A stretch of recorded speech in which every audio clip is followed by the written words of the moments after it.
Et si je vous disais que les plus grandes puissances mondiales tournent désormais le dos à l'un des leurs? Ce n'est pas une simple hypothèse, c'est en train de se passer ici et maintenant. Des dirigeants mondiaux prennent publiquement leur distance avec Donald Trump alors même qu'il annonce qu'une guerre est imminente. Ce n'est pas juste un drame politique, c'est un tournant qui pourrait bouleverser l'ordre mondial. Mais voici la question. Pourquoi le monde se détache-t-il d'un homme qui était autrefois considéré comme un acteur majeur sur la scène internationale? Vous ne croirez pas comment cela pourrait se dénouer dans les mois à venir. Restez avec moi, on va décortiquer tout ça. Alors, qu'est-ce qui pousse ces dirigeants à se retourner contre Donald Trump? Cela ne se limite pas à une simple divergence d'opinion. C'est le début d'un schisme mondial. Trump a récemment annoncé qu'il allait bientôt attaquer l'Iran si aucun accord n'était trouvé. Il parle d'envoyer une flotte de guerre massive. Mais voilà la réalité. Des alliés clés comme l'Arabie saoudite et les Émirats arabes unis, qui étaient autrefois ses plus proches partenaires, lui ont clairement dit non. Cette fois, tu n'utiliseras pas notre espace aérien, ont-ils déclaré. Ça ne vous semble pas étrange? Comment Trump, l'homme qui prétend être un maître de la diplomatie, se retrouve dans une situation où même ses alliés traditionnels le lâchent publiquement? Et ce n'est pas tout. Les signes de cette rupture se multiplient à travers le monde. Mais voilà la question qui refait surface. Que signifie vraiment ce changement pour l'avenir de la politique mondiale? Mais ce n'est pas juste une question d'alliés qui se désengagent. Regardez ce qui se passe avec les autres pays directement touchés par ces actions. À peine 2 jours après avoir annoncé sa volonté d'attaquer l'Iran, Donald Trump s'est retrouvé face à une réaction directe de la part de ses alliés arabes. L'Arabie saoudite et les Émirats arabes unis lui ont clairement dit qu'ils ne permettaient pas l'utilisation de leur espace aérien. Ils ne sont pas les seuls. En Amérique latine, la présidente par intérim du Venezuela, Delcy Rodríguez, a publiquement rejeté l'influence des États-Unis, disant qu'elle ne voulait pas être un poupée de Washington. Vous vous rendez compte? Le Venezuela, un pays en crise qui se détourne de Trump, c'est plus qu'une simple prise de position, c'est un signal. C'est une rupture qui va au-delà des frontières américaines. Ce n'est pas juste un conflit, cela marque un changement dans les alliances mondiales. Mais ce qui manque ici, c'est un point clé. Quels sont les véritables enjeux sous-jacents? Mais attendez, ça devient encore plus perturbant. Pendant que Trump prêche la guerre contre l'Iran, la situation prend une tournure encore plus déroutante. En Syrie, un autre de ses alliés, le président Al-Ghalani, ancien leader d'Al-Qaïda, aujourd'hui connu sous le nom de Al-Shar, vient de se rendre en Russie pour renforcer ses liens avec Vladimir Poutine. Voilà un homme qui, par le passé, a été soutenu par Trump et pourtant, il choisit de se tourner vers son principal adversaire géopolitique. Contradiction totale. Trump a félicité Al-Ghalani pour ses grandes qualités et a déclaré avoir eu une excellente conversation avec lui. Mais alors que Trump se vante, la réalité est que ce même homme, celui que Trump considère comme un allié, forge une alliance plus forte avec la Russie qu'avec les États-Unis. Quelle ironie! En se rapprochant de la Russie, Al-Ghalani et Poutine montrent exactement ce que Trump ne voit même pas, l'affaiblissement progressif des États-Unis sur la scène mondiale. Ce détail, bien qu'il semble anodin à première vue, change tout ce que nous pensions savoir sur la position des États-Unis en tant que leader mondial. Ce n'est pas tout. Pendant que Trump perd du terrain, les événements s'accélèrent. Regardez le Canada. Le premier ministre Justin Trudeau et son équipe ont saisi l'occasion de montrer leur indépendance face à la politique de Trump. Après que Trump ait attaqué l'Inde et l'Union européenne, l'Europe et l'Inde se sont rapprochées, concluant un accord commercial historique. Et pendant que Trump râle, l'UE et l'Inde ouvrent un nouveau chapitre.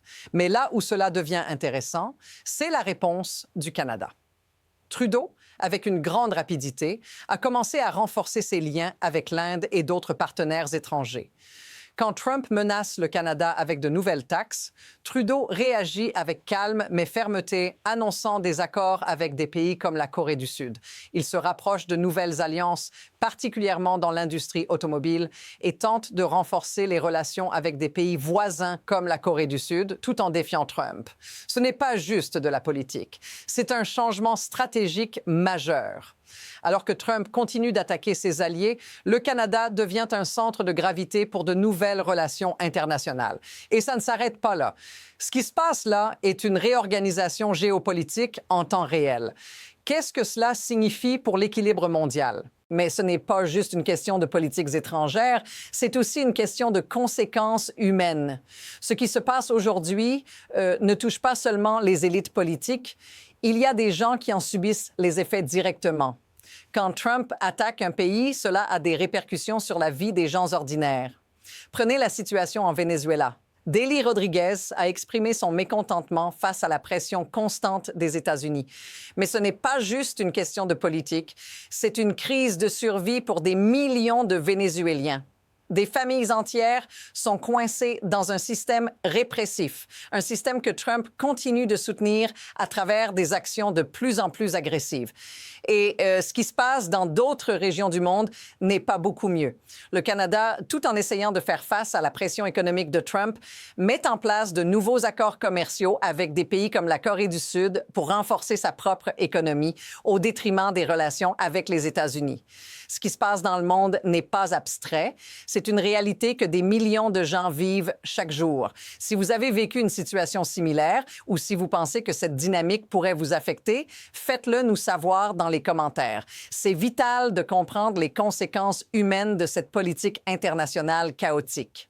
Mais au-delà de la colère et des frustrations, il est important de comprendre ce qui permet à cette situation de se produire. Pourquoi est-ce que ce chaos est non seulement possible, mais presque inévitable? Ce n'est pas juste une série de décisions erronées ou des erreurs d'appréciation. Non, il y a un mécanisme profond en jeu ici. C'est la combinaison d'incitations politiques, économiques et militaires qui maintient ces dynamiques en place. Les pays comme le Canada, la Corée du Sud et même l'Inde ne réagissent pas uniquement par principe, mais parce qu'ils ont des incentives puissants qui les poussent à s'éloigner de l'Amérique.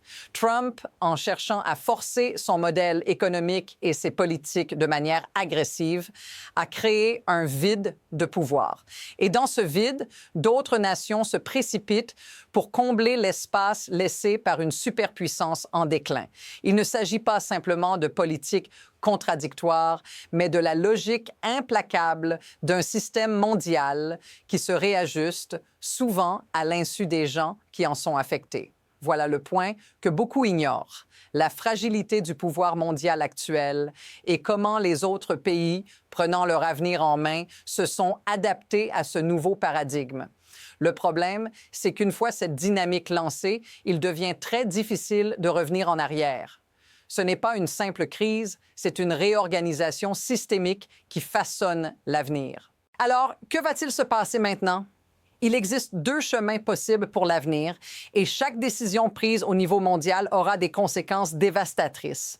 D'une part, nous pourrions voir une intensification de la rupture des relations internationales avec des pays comme la Chine, la Russie et d'autres qui profiteront de l'affaiblissement des États-Unis pour renforcer leurs propres alliances et reconfigurer l'équilibre mondial. Si cela se produit, la fin de l'hégémonie américaine deviendrait une réalité inéluctable. D'autre part, un retour à une coexistence fragile pourrait avoir lieu si Trump changeait de cap, se concentrant davantage sur la diplomatie et la collaboration internationale. Mais soyons honnêtes, avec les tensions croissantes et les positions intransigeantes, cette deuxième option semble de plus en plus éloignée. En réalité, les événements sont déjà en train de prendre une direction qui semble déterminée, où les choix de Trump et de ses alliés s'orientent vers un conflit mondial.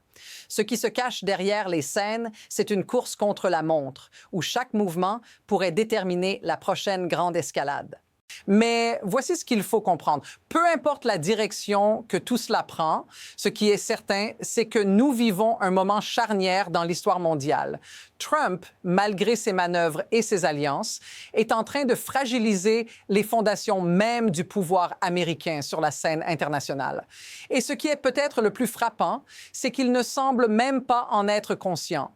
Pendant ce temps, les pays du monde entier se réajustent, se préparent et attendent de voir quelle sera la prochaine étape des États-Unis.